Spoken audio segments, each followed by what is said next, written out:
ಅನ್ನೋದು ಬರೀ ತಿನ್ನೋದು ಈ ಸುಳಿ ಅಷ್ಟೇ. ಇಲ್ಲಿದೆ ಅಲ್ಲ, ಈ ಸುಳಿ ಅಷ್ಟೇ ತಿನ್ನೋದು. ಈ ಸುಳಿ ಹತ್ರ ಹೋಗದೆ ಇಲ್ದಂಗೆ ನೀವು ಅದನ್ನು ತಡೆದು ಬಿಟ್ರೆ ಓಕೆ, ಆಗ ಅದು ಹೋಗಿ ತಿನ್ನಲ್ಲ. ನಮಸ್ಕಾರ, ನಾನು ರೈತ ಮಿತ್ರ. ಮತ್ತೊಮ್ಮೆ ನಿಮ್ಮೆಲ್ಲರಿಗೂ ನೈಸರ್ಗಿಕ ಬದುಕು ಚಾನಲ್ಗೆ ಸ್ವಾಗತ, ಸುಸ್ವಾಗತ. ಸೊ ನೀವೆಲ್ಲ ಕಳೆದ ನನ್ನ ಬೋರ್ವೆಲ್ ರೀಚಾರ್ಜ್ ವಿಡಿಯೋ ನೋಡಿದ್ರಿ. ಇದೇ ನಮ್ಮ ಶ್ರೀಹರಿ ವನದಲ್ಲಿ ಮಾಡಿದಂಥ ರೀಚಾರ್ಜು. ಸೊ ತುಂಬ ಜನಕ್ಕೆ ತಲುಪಿದೆ. ನನಗೂ ತುಂಬ ಒಳ್ಳೊಳ್ಳೆ ಮೆಸೇಜ್ ಬರ್ತಾ ಇದೆ, ಒಂದಷ್ಟು ಕ್ವಶನ್ಸ್ ಕ್ರಿಯೇಟ್ ಆಗ್ತಾಯಿತ್ತು. ಸೊ ನಾವೇ ಅದರದ್ದೊಂದು ವಾಟ್ಸಪ್ ಗ್ರೂಪ್ ಮಾಡಿರೋದ್ರಿಂದ ಅದು ತುಂಬ ಜನಕ್ಕೆ ಹೆಲ್ಪ್ ಆಗಿದೆ. ಸೊ ಯಾರ್ಯಾರು ನೋಡಿಲ್ಲ ದಯವಿಟ್ಟು ಆ ವಿಡಿಯೋ ನೋಡಿ.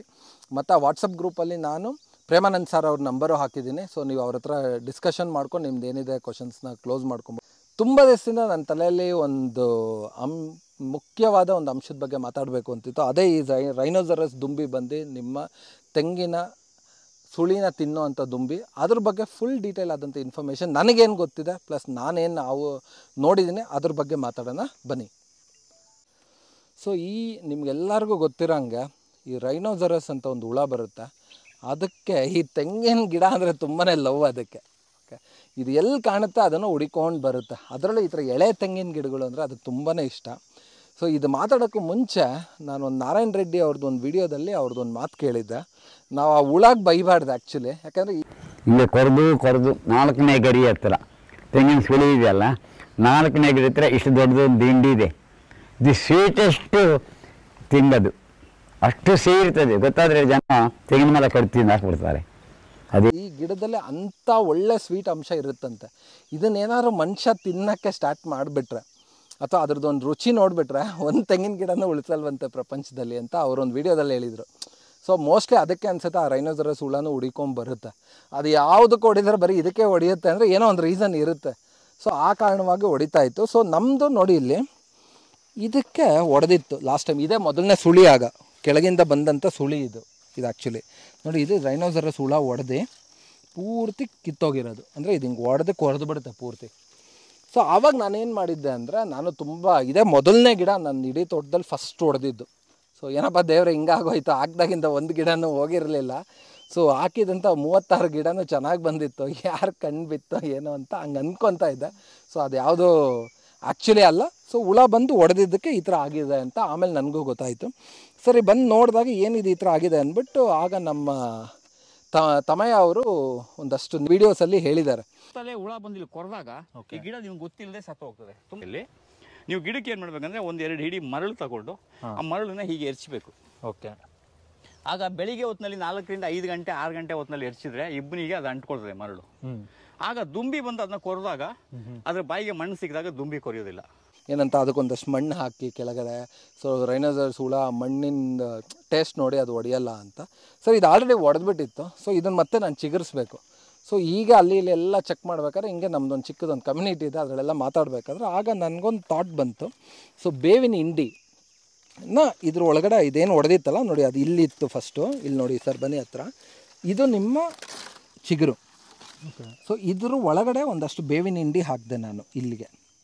ಹಾಕ್ಬಿಟ್ಟು ಒಂದು ಕಡ್ಡಿ ತೊಗೊಂಡು ಅದ್ರೊಳಗಡೆ ಹುಳ ಏನಾಗಿದೆಯಾ ಅಂತ ಚೆಕ್ ಮಾಡಿಬಿಟ್ಟೆ. ಹಿಂಗೆ ಒಂದು ಕಡ್ಡಿ ಹಿಡ್ಕೊಂಡು ಚುಚ್ಚಿ ಚೆಕ್ ಮಾಡಿದೆ ಹುಳ ಏನಾಗಿದೆಯೋ ಇಲ್ವೋ ಅಂತ. ಸೊ ಚೆಕ್ ಮಾಡಿದಾಗ ನಂಗೆ ಗೊತ್ತಾಯಿತು ಹುಳ ಏನಿಲ್ಲ ಅಂತ. ಹುಳ ಇದ್ದರೆ ಅದಕ್ಕೆ ಸಿಗಾಕೊಳುತ್ತೆ, ತೆಗೆದ್ಬಿಟ್ಟು ನಾವು ಆಚೆ ಸಾಯಿಸಬೇಕು. ಸೊ ಹುಳ ಇಲ್ಲ ಅಂತ ಗೊತ್ತಾದಮೇಲೆ ನೀಟಾಗಿ ಅದೆಲ್ಲ ಹಾಕಿದ್ಮೇಲೆ ಮತ್ತು ನಾನೇನು ಮಾಡಿದೆ, ನೀಮಾಮೃತ ಅಂತ ಒಂದು ಸ್ಪ್ರೇ ತೊಗೊಂಡೆ. ಅಂದರೆ ನೀಮಿನ ಎಣ್ಣೆ 1000 ppm ಆಯಿಲ್, ಬೇವಿನ ಎಣ್ಣೆ.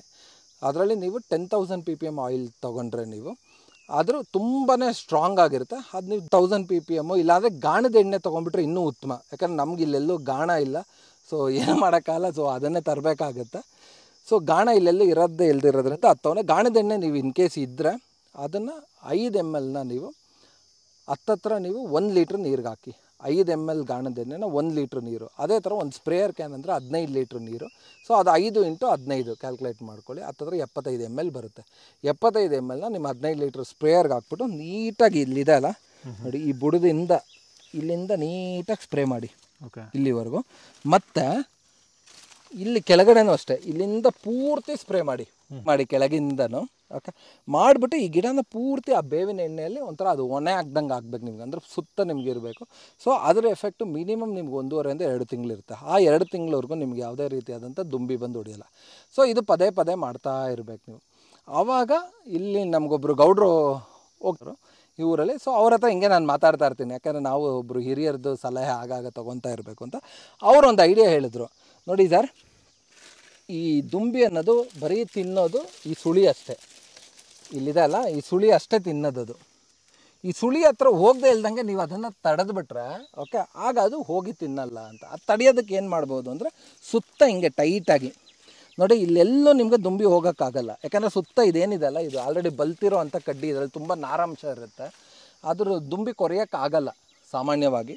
ಸೊ ಈ ಥರ ಕಟ್ಟೋದ್ರಿಂದ ನಿಮಗೆ ದುಂಬಿ ಒಳಗಡೆ ಹೋಗಲ್ಲ, ಸೊ ಕೊರೆಯಲ್ಲ ಅಂತ ಹೇಳಿದ್ರು. ಅದು ಒಂದು ಗುಡ್ ಐಡಿಯಾ ಅಲ್ಲ.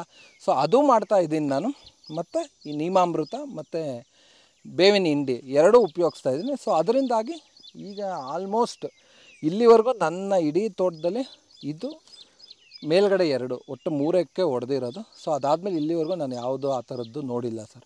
ಸೊ ಇದೊಂದು ಸಿಂಪಲ್ ಆದಂಥ ಪದ್ಧತಿ, ಪ್ರತಿಯೊಬ್ಬರು ರೈತರು ಲೋ ಕಾಸ್ಟಲ್ಲಿ ಮಾಡ್ಕೊಬೋದು. ಪ್ಲಸ್ ಇದು ನನಗಂತೂ ಎಫೆಕ್ಟಿವ್ ಕಂಡಿದೆ. ಸೊ ನೀವು ಮಾಡಿ, ನಿಮ್ಗೇನಾದ್ರು ಕರೆಕ್ಟ್ ಅನಿಸಿದರೆ ಒಂದು ಕಮೆಂಟ್ ಮುಖಾಂತರ ತಿಳಿಸಿ. ಮತ್ತೊಮ್ಮೆ ನಿಮ್ಮೆಲ್ಲರಿಗೂ ನೈಸರ್ಗಿಕ ಬದುಕು ಚಾನಲಿಂದ ಹೃದಯಪೂರ್ವಕ ವಂದನೆಗಳು, ಧನ್ಯವಾದಗಳು, ಶುಭ ದಿನ.